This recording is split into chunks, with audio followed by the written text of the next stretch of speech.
నమస్కారం వార్తలకు స్వాగతం. ముందుగా ముఖ్యాంశాలు.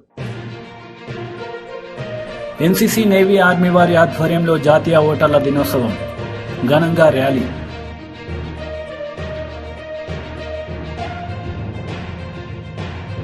డెబ్బైదవ గణతంత్ర దినోత్సవం సందర్భంగా జాతిని ఉద్దేశించి భారత రాష్ట్రపతి ద్రౌపది ముర్ము ప్రసంగం.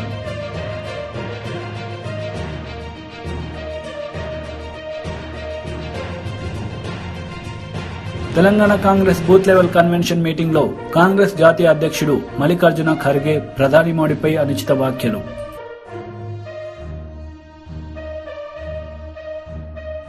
కాకినాడ జిల్లాలో కాంగ్రెస్ పార్టీ విస్తృత స్థాయి సమావేశం. ముఖ్య అతిథిగా పాల్గొన్న పీసీసీ చీఫ్ వైఎస్ షర్మిలారెడ్డి.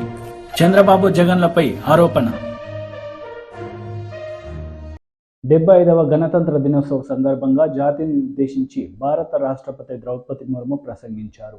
ఈ సందర్భంగా దేశ ప్రజలకు శుభాకాంక్షలు తెలిపారు. बड़ा योगदान देते हैं। गणतंत्र दिवस के पावन अवसर की पूर्व संध्या पर सभी देशवासी हमारे सशस्त्र बलों, पुलिस और अर्धसैन्य बलों का भी कृतज्ञता पूर्वक अभिनंदन करते हैं। उनकी बहादुरी और सतर्कता के बिना हम उन प्रभावशाली उपलब्धियों को प्राप्त नहीं कर सकते थे जो हमने हासिल कर ली है। अपने वाणी को विराम देने से पहले मैं न्यायपालिका और सिविल सेवाओं के सदस्यों को भी शुभकामनाएं देना चाहती हूँ। विदेशों में नियुक्त भारतीय मिशनों के अधिकारियों और प्रवासी भारतीय समुदाय के लोगों को मैं गणतंत्र दिवस की बधाई देती हूँ। आइए हम सब यथाशक्ति राष्ट्र और देशवासियों की सेवा में स्वयं को समर्पित करने का संकल्प करें। इस शुभ संकल्प को सिद्ध करने के प्रयास हेतु आप सभी को मेरी हार्दिक शुभकामनाएं। धन्यवाद। जय हिंद, जय भारत। సీఎం క్యాంప్ ఆఫీస్ నుండి ఏజెన్సీ ప్రాంతాల్లో 300 మొబైల్ టవర్లను ప్రారంభించిన సీఎం వైఎస్ జగన్ ఈ సందర్భంగా ఆయన మీడియాతో మాట్లాడారు. దాదాపుగా 400 టవర్లు ఇంతకు ముందు జూన్ మాసంలో 100 టవర్లు ఇదే మాదిరిగానే ఇనాగ్రేట్ చేయడం జరిగింది.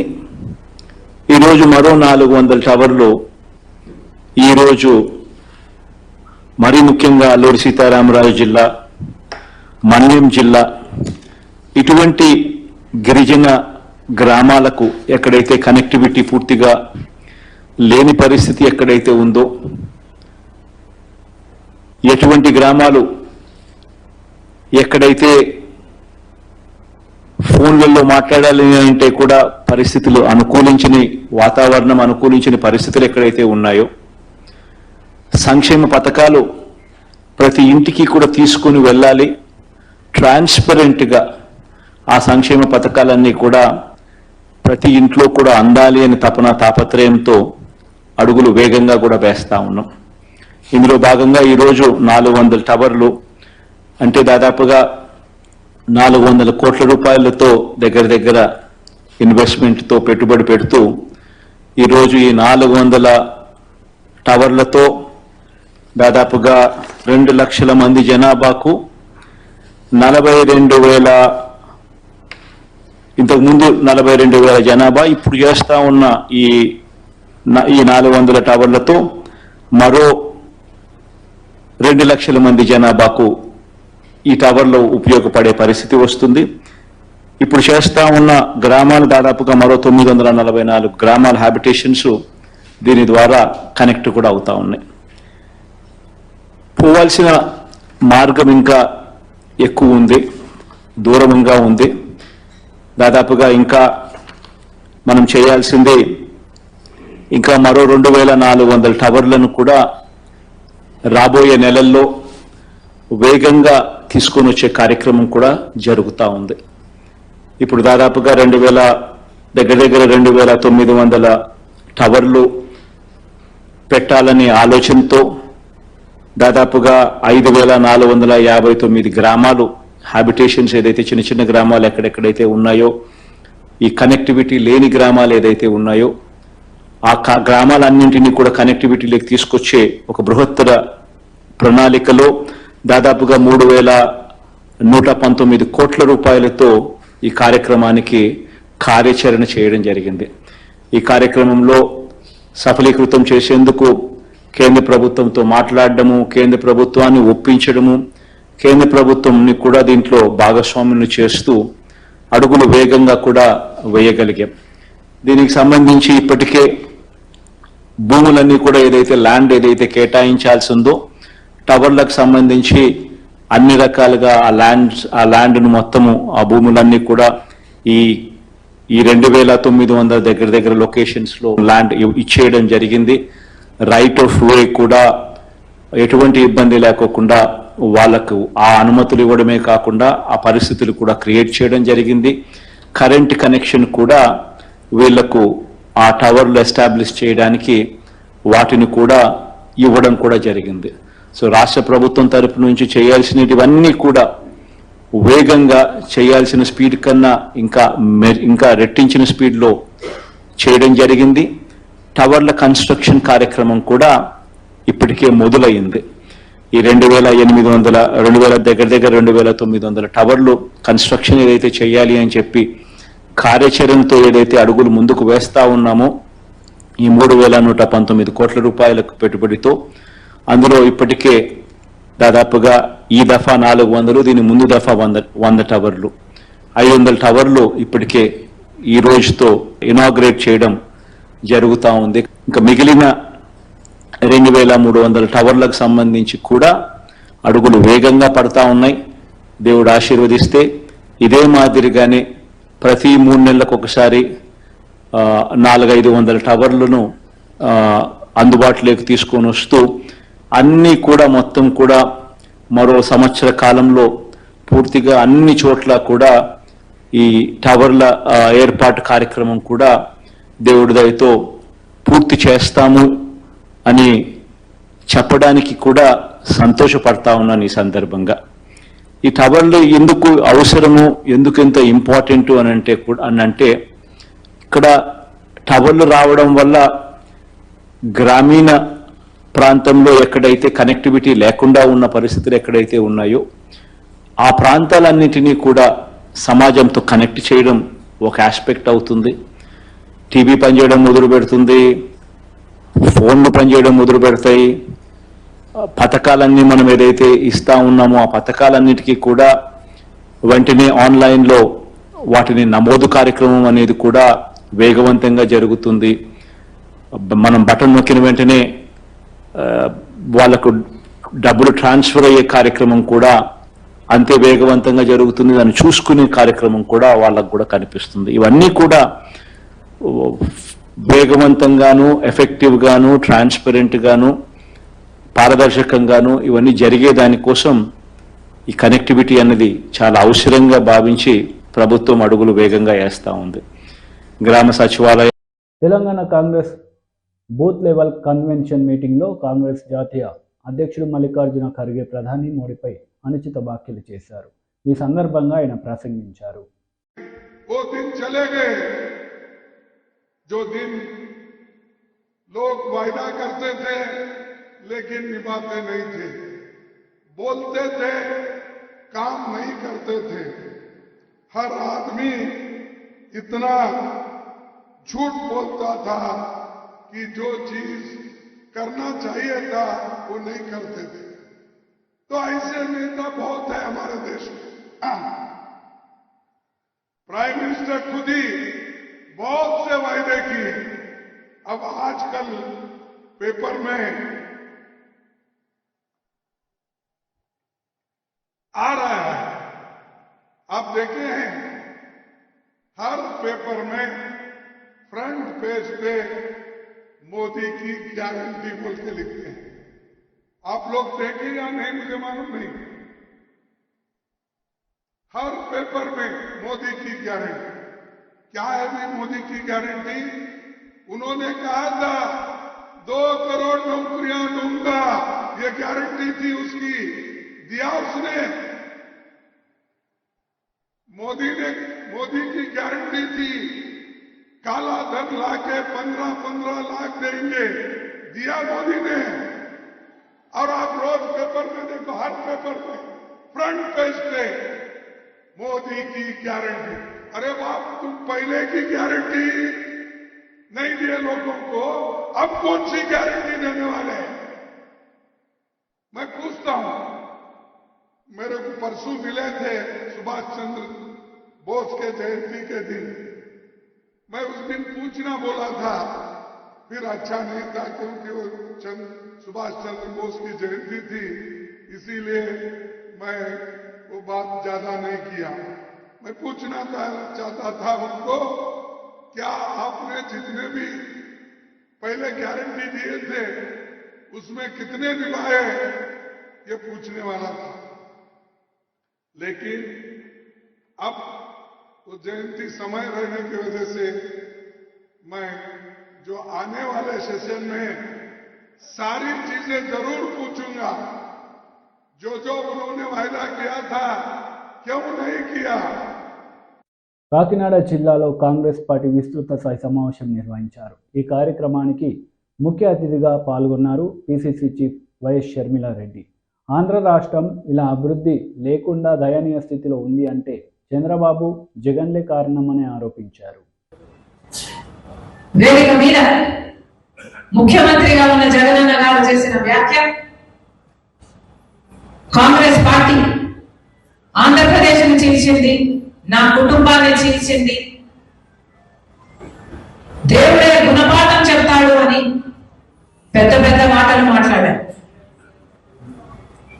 నిజానికి ఆంధ్రప్రదేశ్ రాష్ట్రం ఇలా అభివృద్ధి లేకుండా ఇంత దయనీయ స్థితిలో ఉంది అంటే దానికి కారణం ముందు 5 సంవత్సరాలు ముఖ్యమంత్రిగా ఉన్న చంద్రబాబు గారు, ఇప్పుడు 5 సంవత్సరాలు ముఖ్యమంత్రిగా ఉన్న జగనన్న గారు.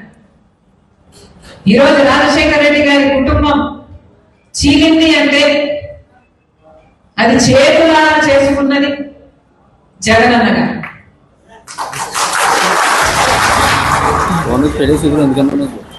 దీనికి సాక్ష్యం దీనికి సాక్ష్యం నా తల్లి విజయమ్మ, రాజశేఖర రెడ్డి గారి భార్య. దీనికి సాక్ష్యం నా యాదవ్ కుటుంబం.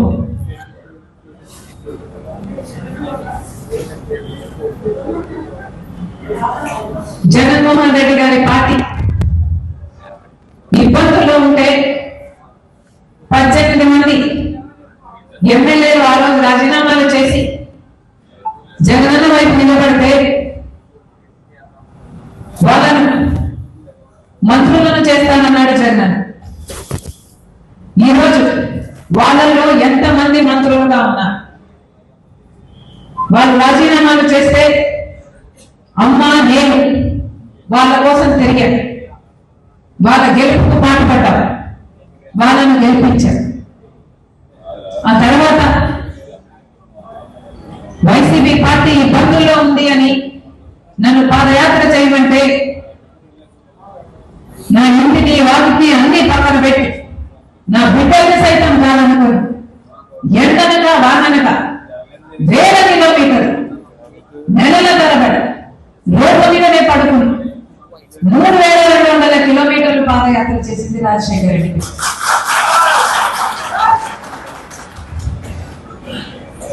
ఆ తర్వాత సమైక్య ఆంధ్ర కోసం యాత్ర చేయమని అడిగితే మన ప్రజల బాధ కోసం కదా అని ఆ యాత్ర కూడా చేశారు. తెలంగాణలో ఓదార్పు యాత్ర, రాజశేఖర రెడ్డి గారు చనిపోయిన కుటుంబాలు పరామర్శించడం, అది కూడా చేశారు. ఎప్పుడు అవసరం వస్తే అప్పుడు వారికి అండగా నిలబడ్డారు. ఏది కావాలని అడిగితే మాట్లాడకుండా, ఎందుకు అని అడగకుండా, స్వలాభం చూసుకోకుండా, నాకేమిటి అని ఆలోచించకుండా నిస్వార్థంగా మీకోసం ఏది అడిగితే అది చేశారు. ఆఖరికి మొన్న ఎన్నికలు బాయ్ బాయ్ బాబు అనే క్యాంపెయిన్. విశాఖ ఉక్కు కర్మాగారం నిరసన దీక్ష శిబిరాన్ని సందర్శించి సంఘీభావం తెలిపారు APCC chief YS Sharmila Reddy. Visakha ఉక్కు ఆంధ్రాల హక్కు అంటూ నినాదాలు చేశారు. మళ్ళీ చెప్తున్నాం, కాంగ్రెస్ పార్టీ ఉన్నంత వరకు విశాఖ స్టీల్ ప్లాంట్ ని ప్రైవేటైజ్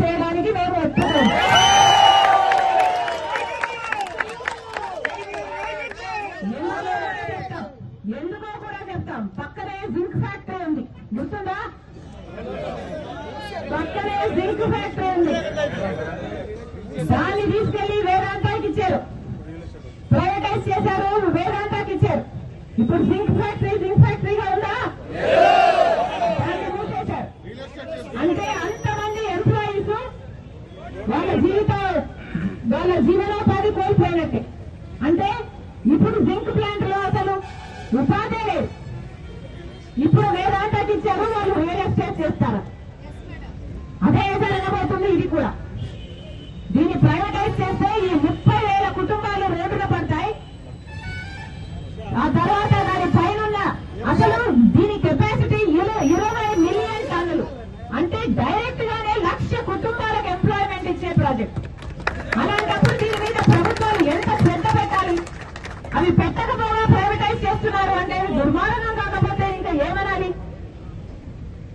అందుకే చెప్తున్నా, ఇది ప్రైవేటైజ్ కావడానికి వీల్లేదు. కాంగ్రెస్ పార్టీ దీనికి ఒప్పుకోదు. నేనే కాదు, రాహుల్ గాంధీ గారిని కూడా తీసుకొస్తాను. రాహుల్ గాంధీ గారి చేత కూడా ఇది ప్రైవేటైజ్ కావడానికి వీల్లేదు, మేము ఒప్పుకోము అని రాహుల్ గాంధీ గారి చేత కూడా మీకు మాటిస్తామని చెప్తున్నా. మేనిఫెస్టోలో కూడా, రాబోయే ఎన్నికల మేనిఫెస్టోలో కూడా కాంగ్రెస్ పార్టీ ఈ అంశాన్ని చేర్చబోతుంది.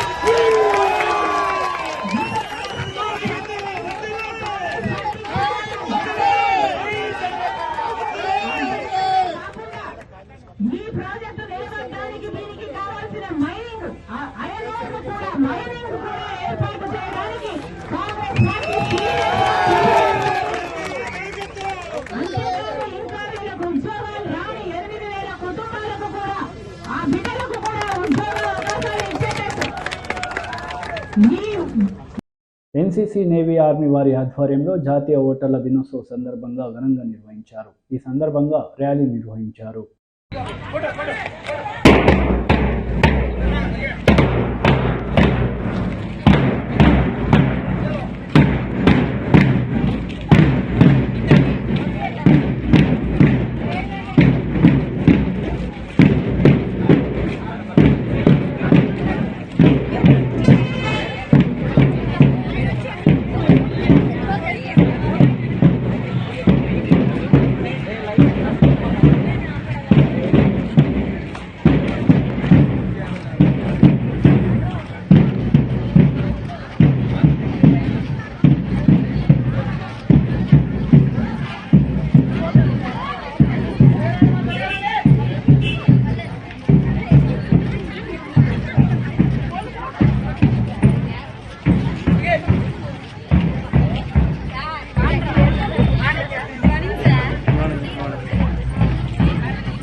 పంపిస్తాం.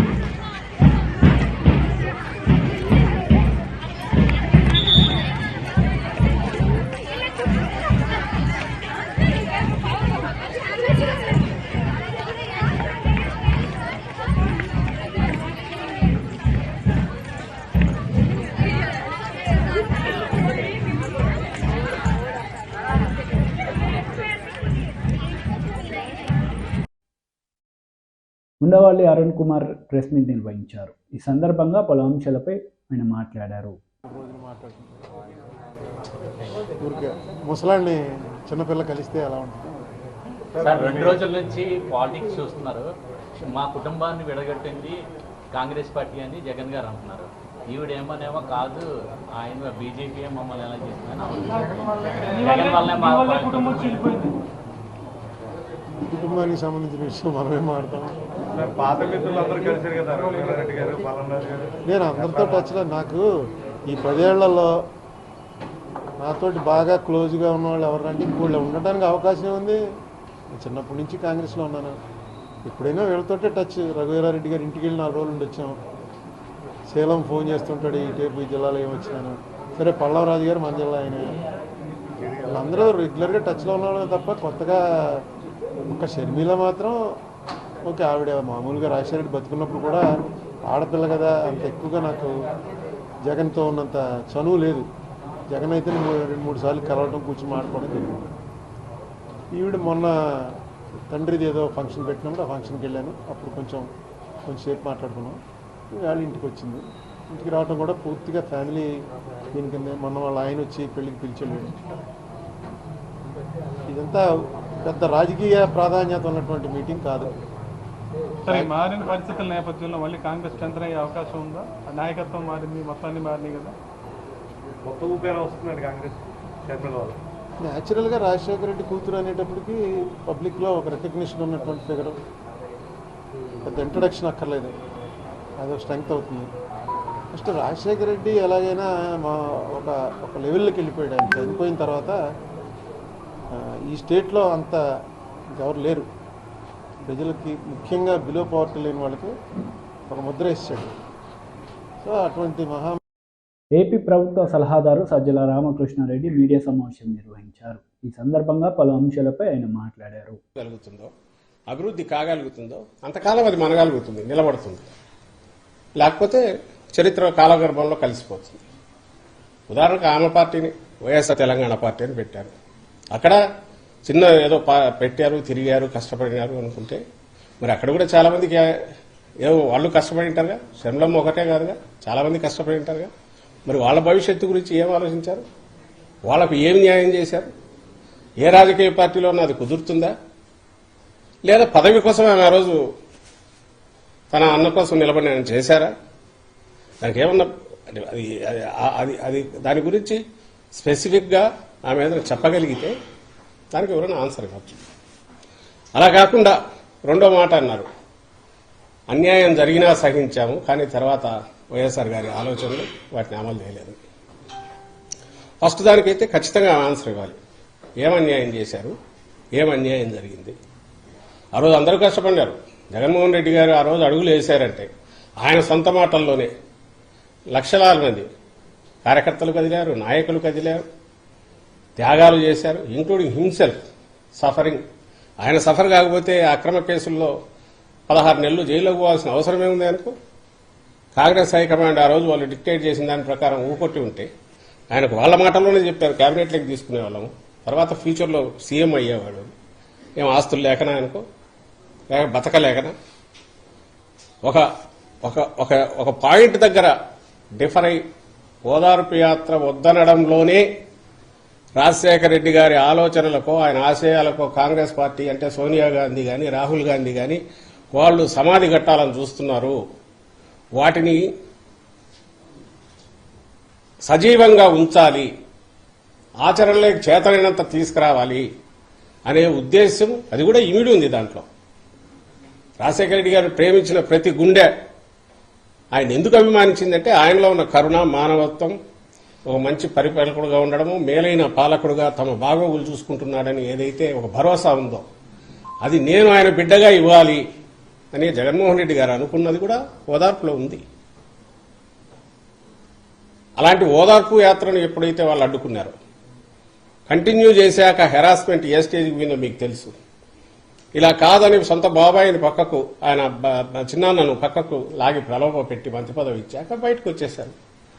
వచ్చి పార్టీ పెట్టాక ఇంకా హెరాస్మెంట్ ఎక్కడికి పోయింది? 16 నెలలు అక్రమ కేసుల్లో పెట్టారు. ఆ కేసులు నడుస్తూనే ఉన్నాయి. అవి అక్రమ కేసులు అనే విషయం ఆ పార్టీ నాయకులే పదే పదే వాళ్లే చెప్పారు. ఇంక్లూడింగ్ ఇప్పుడు రాజకీయ దీంట్లోకి వచ్చిన, తెర మీదకి వచ్చిన, అప్పట్లో ఇన్వెస్టిగేట్ చేసిన లక్ష్మీనారాయణ గారు కూడా ఆ కేసు దాని స్వరూపం ఎంతంటే ఇదిగో ఇంతే, ఇంతకు మించి లేదని ఆయన కూడా చెప్పారు అప్పట్లో ఇన్వెస్టిగేటివ్ ఆఫీసర్. అది కూడా ఒక ఆరోపణ, దానికి సంబంధించి మాత్రమే జరిగింది. ఇవన్నీ అక్రమ కేసులు. ఇందులో కేసే లేదు. రామోజీరావు షేర్లు ఒక షేర్ 5,30,000 పోయినప్పుడు ఇది 360కు పోవడంలో ఏది సాక్షి షేరు ఏ రకమైన స్కామ్ ఉంది? ఇచ్చేవాడు కొనేవాడి మధ్య అగ్రిమెంట్తో జరిగిన ఒక ఒప్పందంతో షేర్ ట్రాన్స్ఫర్ అయ్యి ఫిజికల్ గా అసెట్స్ ఉండి రోజు లక్షలాది కాపీలు పత్రిక వస్తుంటే అది ఏ రకంగా అక్రమం అవుతుంది? ఇది మ్యూచువల్ అగ్రిమెంట్తో జరిగిన డీల్ అయినప్పుడు ఇందులో కేసు ఏముందని అన్ని రకాలుగా చేసిన ఇప్పటికీ నడుస్తుంది. ఆ కేసు ద్వారా కేసు ఉంది. ఎందుకు ఇంతగా ప్రొలాంగ్ చేసి చెప్తున్నానంటే అంతు చూడాలి జగన్మోహన్ రెడ్డి గారిది అని చెప్పి ఆ రోజు కాంగ్రెస్ పార్టీ చేసిన ప్రయత్నాలన్నీ నేలకు కొట్టిన బంతి ఎట్లయితే పైకి ఎగురుతుంది, జగన్మోహన్ రెడ్డి గారు అంత ఇదిగానే పైకి ఎదిగారంటే అందులో లక్షలాది కార్యకర్తలు, వైఎస్ఆర్ గారి అభిమానులు, అలాగే నాయకులు స్వచ్ఛందంగా ఆయనతో అడుగుల్లో అడుగు వేసి నడవడం, అందులో షర్మిలమ్మ గారి పాత్ర ఉంది, విజయమ్మ గారి పాత్ర ఉంది. ఏదో ఒక లెవెల్లో అందరిది ఉంటుంది. ఉండబట్టే ఈరోజు ఇది నడుస్తుంది, ఇప్పటికీ నడుస్తుంది. అది వేరు. రాజకీయ పార్టీగా అవతారం ఎత్తాక ఒకటి ఏదైనా వ్యవస్థ తయారయ్యాక ఆ పార్టీ అధికారంలోకి రావాలనే ప్రయత్నం చేశాక, అధికారంలోకి వచ్చి నిలబడాలన్నాక ఆర్గనైజేషన్ పరంగానో ఇంకోటో న్యాయాలు చేయడము లేదా దగ్గరికి తీసుకోవడం అనేది అవి డిఫరెంట్ రకరకాల పారామీటర్స్ మీద నడుస్తుంటాయి. అది ఏ పార్టీ అయినా. అందులో అత్యంత పారదర్శకంగా న్యాయం చేసే ప్రయత్నం చేసిన పార్టీ ఏదైనా ఉంటే అది వైఎస్ఆర్ కాంగ్రెస్ పార్టీ. అందుకే ఈరోజు ఈ కార్యకర్తలు ఆయనతో అచంచల విశ్వాసంతో ఆయనతో అడుగులు వేస్తున్నారు, నాయకులు కానీ అందరూ. పార్టీ ఇంత బ్రహ్మాండంగా ఉంది. ఇది ఒక పార్ట్. రెండవది ఆమె చెప్పినది, ఇంత జరిగినా నాకు అన్యాయం జరిగినా కనీసం రాజశేఖర రెడ్డి గారి ఆశయాలు అమల్లోకి వచ్చినాయా, ప్రజలకు మేలు జరిగిందంటే ఒక్కటంటే ఒక్కటి కూడా లేదంటున్నారు. ఇంకా అది విన్నాక ఏమనాలో అర్థం కావట్లేదు. ఎంత అంటే భయంకరమైన తెలియక కూడా ఉండొచ్చు. ఎందుకంటే స్క్రిప్ట్ ఎక్కడి నుంచో తయారై వచ్చినప్పుడు చంద్రబాబు దగ్గర నుంచి తయారు. వార్తలు ముగించే ముందు ముఖ్యాంశాలు మరోసారి. ఎన్సీసీ నేవీ ఆర్మీ వారి ఆధ్వర్యంలో జాతీయ ఓటర్ల దినోత్సవం, ఘనంగా rally.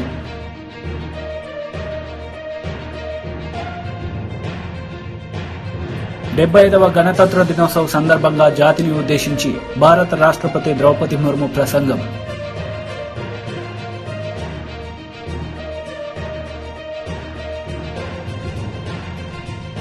Telangana Congress booth level convention meeting లో కాంగ్రెస్ జాతీయ అధ్యక్షుడు మల్లికార్జున ఖర్గే ప్రధాని మోడీపై అనుచిత వ్యాఖ్యలు.